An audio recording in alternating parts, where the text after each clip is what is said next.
Once you are familiar with Kells the book, you can try to play Kells the Abbey, which is another cooperative game. For 1 to 3 players, the time can vary depending on how well you do, and it's a bit more complicated than the other 2 Kells games.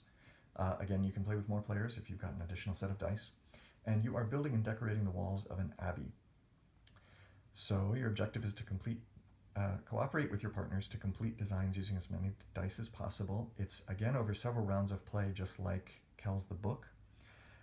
Setup is exactly the same as Kells the book, and play is similar. Every turn you're going to take 1 die, re-roll this and as many of the dice in front of you as you would like, and then add 1 die to the center or discard it out of the game. However, now you are building on a wall on the side of the dice. So we are now using this side of the dice. Whenever you take your turn, you pick up and roll your dice, and you can choose any one of these side faces.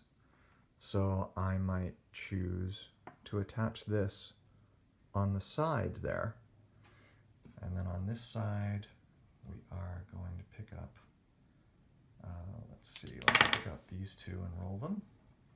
And here we go. We can attach that because that works on the side. Now when you're attaching something on the side, here's a good example. This die I could not attach because it doesn't work down there. Let's see, I couldn't attach it on that side, couldn't attach it on that side, couldn't attach it on that side, couldn't attach it on that side, but I could play it someplace like down here. You also can't play dice that go down into the table like this. And you cannot say I'm going to use this side and then rotate it, because you can't change the top face of the die that you're working with. But I could take this one and attach it just like that.